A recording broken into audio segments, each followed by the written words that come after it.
அவர் என்ன செய்வாருன்னு பார்த்தீங்கன்னா, அவர் வந்து அவருடைய ஸ்காலர்லினஸ் வந்து வெளிய கொண்டு சொல்லுவாரு. அப்போ அதுல வந்து இவர் என்ன சொல்ல வர்றாருன்னு தெரியறதுக்குள்ளாலயே வந்து அவரு சொல்லிட்டு உட்கார்ந்துருவாரு. அப்போ அ ஒவ்வொரு விஷயம் வந்து அ ஆராய்ந்து பார்த்து, அதன் பிறகு வந்து அடுத்த நாள் ஒருவேளை சபை நீக்கணுமா? வேண்டாமா?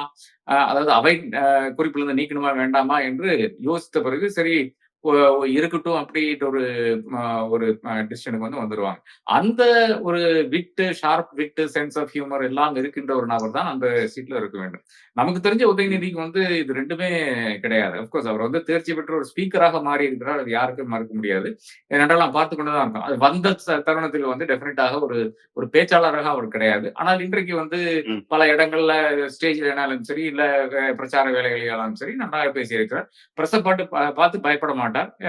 அவரால் வந்து ஏதோ ஒரு ஒரு சிலபஸ் இல்லை என்ன ஒரு சிலபல் இல்லை என்றால் ஒரு சென்டென்ஸ் 2 சென்டென்ஸ் வந்து பேசிட்டு தான் அவர் வந்து கிளம்புவார். அப்ப அந்த அளவுக்கு வந்து இது ஒரு ஒரு ஒரு பயமில்லை என்று இருக்கிறது. ஆனால் அது மட்டும் பத்தாது. ஒரு எதிர்க்கட்சி தலைவருக்கு. அது எக்ஸ்பீரியன்ஸ் வேணும். அந்த எக்ஸ்பீரியன்ஸ் பார்த்தீங்கன்னா, நீங்க வந்து ஆளும் தரப்புல இருக்கிறதுனால மட்டும் உங்களுக்கு எக்ஸ்பீரியன்ஸ் வராது.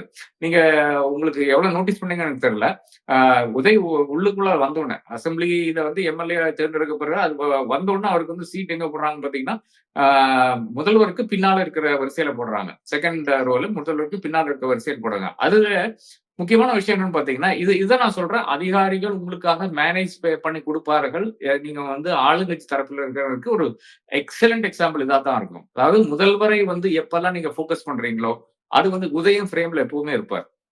இதுதான் 2021ல இருந்து ஆரம்பித்து அவர் அமைச்சராகும் வரை இருக்கிற 1 வருஷமா, அதுவரை வந்து எப்பல்லாம் முதல்வர் எழுந்து நின்னு பேசுகிறாரோ, இல்லைன்னா முதல்வரை ஃபோக்கஸ் பண்றாங்களோ, அப்ப பின்னால உதயம் இருப்பார்.